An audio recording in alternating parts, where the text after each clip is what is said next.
So good day guys, for today's vlog, i-update ko ulit kayo sa mga project natin dito sa shop. So tara guys, samahan nyo.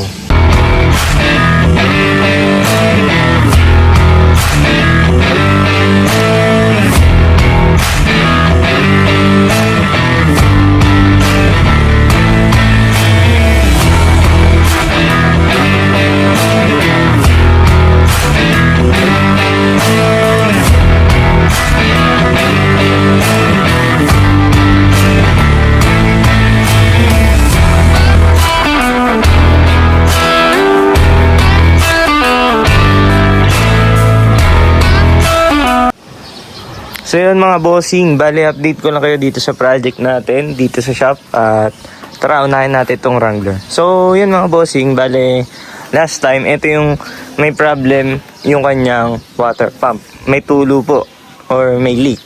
So ngayon, naayos naman na, napalitan natin ng brand new na water pump. And then ngayong araw, nalinis na ulit yung kanyang preno. Okay naman to last time pero dinouble check natin.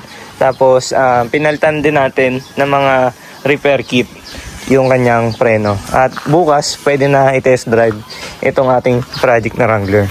So yun mga bossing, ito pala yung sample ng ating build na Wrangler. Bale, ito yung first build natin na double cab na Wrangler. Yung blue kasi na nandun, bale pangalawa pa lang yun. Ito yung unang build natin ng Wrangler na double cab. So yun mga bossing, bale itong itsura ng kanyang interior.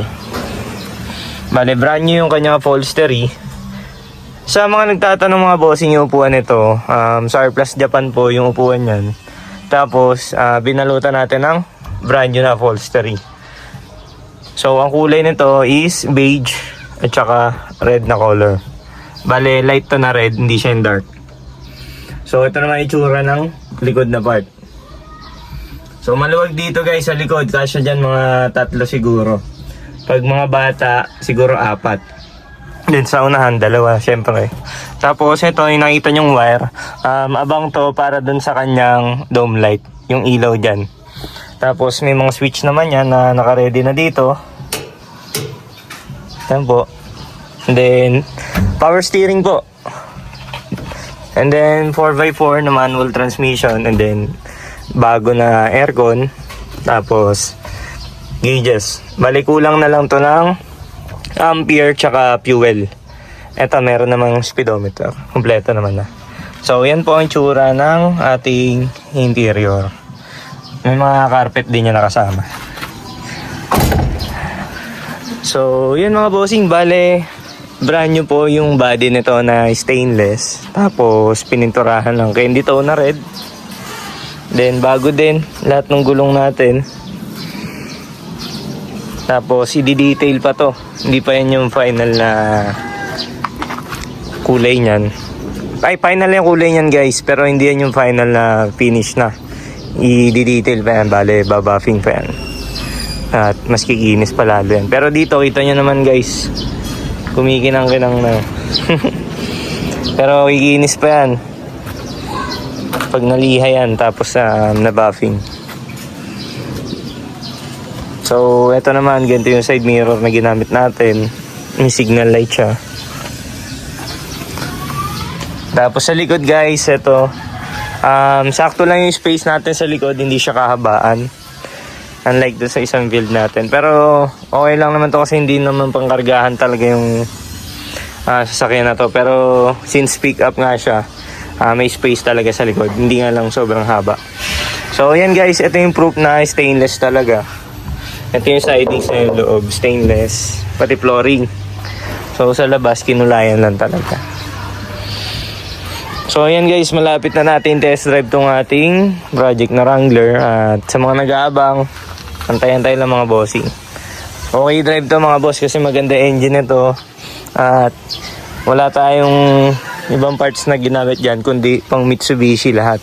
Front suspension, differential sa likod, pati mga leaf spring, engine, transmission, straight Mitsubishi. So, yun mga bossing, napaka-pogi nitong project nating Wrangler na Jeep. na double cab. So, ito yung first build natin na Wrangler na double cab. So, sa mga interested dyan, yung ating blue up, ayan, nasa comment section, check nyo na lang guys. So, proceed naman tayo sa ating next project.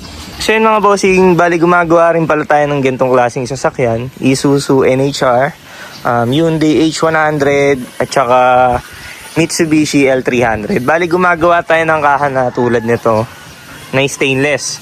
Bali, eto pala yung isa sa mga gawa namin dati na stainless na body. Bali, yung mga ginagawa kasi namin guys ay pang L300. Kadalasan kasi mga customer namin na may ganong sasakyan is yung mga nagde-deliver or nagbebenta ng mga fresh tulad ng isda, manok, baboy. At eto, ang karga naman ito guys is chemical. Yan. Tapos, yung iba naman, yun nga, mga isda, manok. So, sa mga ganun kasi, kailangan is stainless. So, mapapansin nyo guys, talagang kinalawang nagawa nung ito kasi yung taas. Hindi naman siya stainless.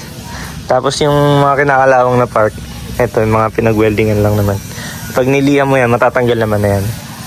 Bale, talagang, eto, kinalawang maigi yung naiwan na part na hindi na stainless kasi nga chemical yung laman nito at masyadong matapang. Kung mapapansin nyo naman guys, kahit stainless siya, ayan, talagang kinakain ng kalawang sa sobrang grabe yung chemical na sinasampa dito.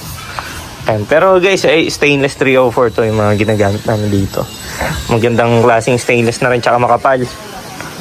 Kaya eto, binalik dito sa shop para palta naman yung naiwang part na hindi stainless. So, pakita ko naman yung bubong. So, yun mga bossing, bale, ito naman yung bubong nung ikakabit natin dun sa ating NHR na project. So, stainless 304 din to. Na ito, sasampan na lang to dun. At ito na yung mga poste. Naka-ready na, bale, pag baklas nun, sasalpak na lang to. So, mabilis lang. Matagal lang pagbuo ng mga yan. Tsaka pag-bender. Pero pagkabit, madali naman na. Matagal lang talaga magbuo ng ganito. So, yan ang itsura ng bubong na ikakabit natin dun sa project nating NHR. So, yan guys. Dito naman tayo sa project nating OTJ na box type. Bale, update ko lang ito. Nagagawa tayo ng mga bracket para dun sa ilaw ng ating bumper. Kasi ito guys, ilalagay ito sa ilalim dito. At dito yan nakalagay. Ayan. Bale, itutornilyo na lang yan dyan para nakasentro to dito sa ilalim na part ng ating bumper. Nakalitaw dyan. So, dito naman, ito yung ginawang flooring ng OTJ. Bale, nakabit na natin. Stainless na siya guys. Ayan, okay naman. Tapos kakabit na lang itong mga accessories, mga hagdan, pinto, para okay na. Tapos maghahanap pa ako ng spacer na didos. Pangit kasi guys kung ganito putol-putol, yung mag dito, ikatiwala dito. Mas maganda talaga pag isang buo para safe siya. So kung di tayo makahanap ng didos na spacer, possible yan guys, magpa-machine shop na lang tayo para mas maganda, mas matibay pa. So yun, dito naman sa likod na part is nagkabit tayo ng tail lights na pang Wrangler naman to. Ganda. So bracket pa lang to, may alignment naman na yan.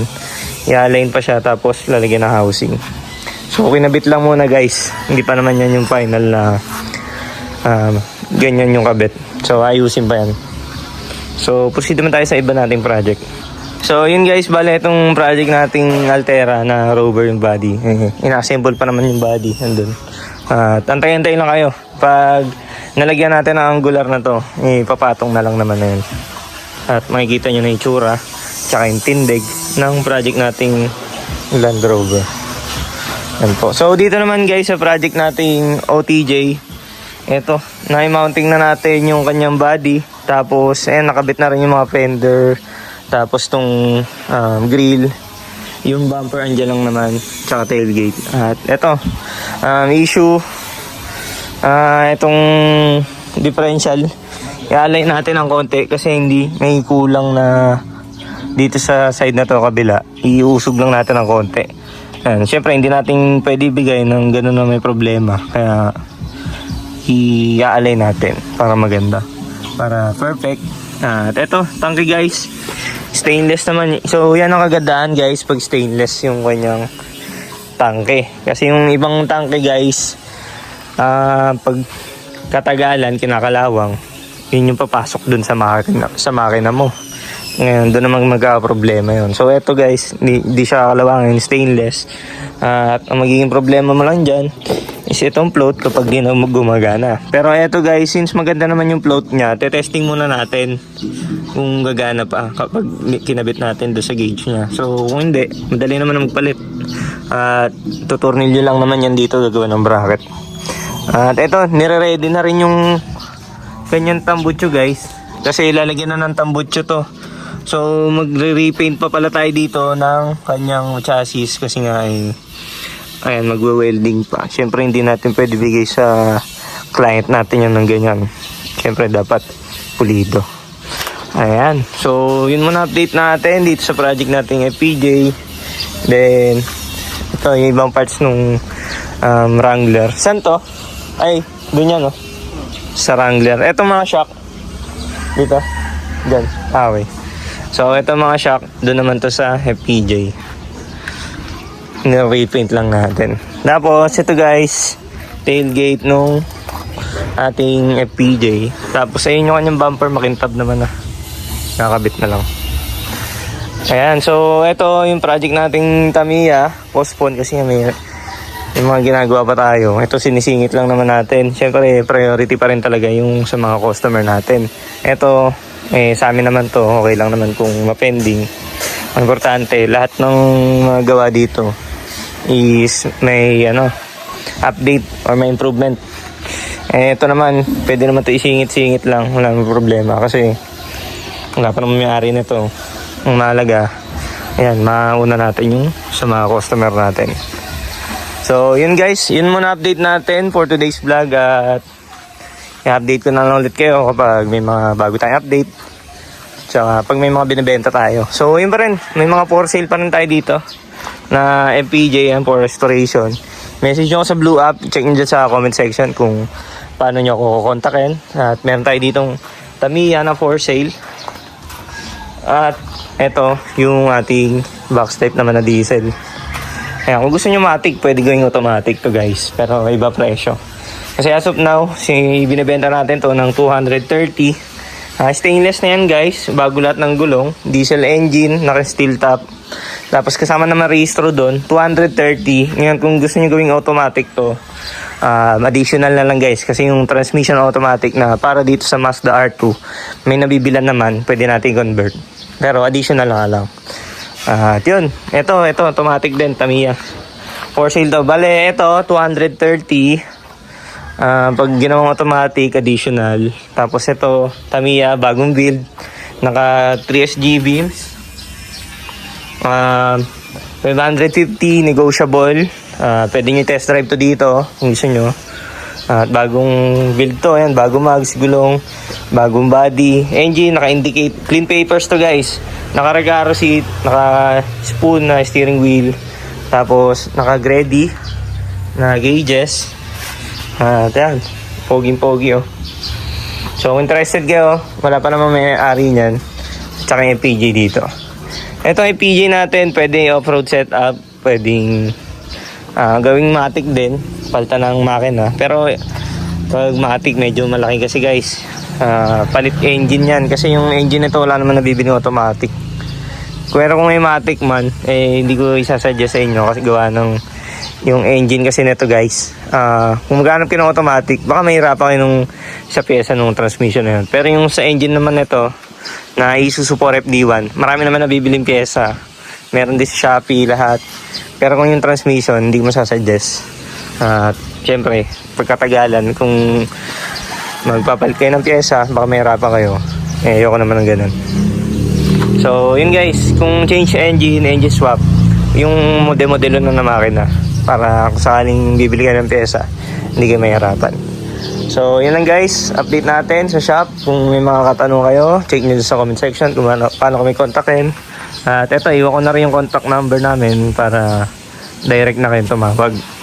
So, yun naman update natin. Maraming salamat po sa panonood.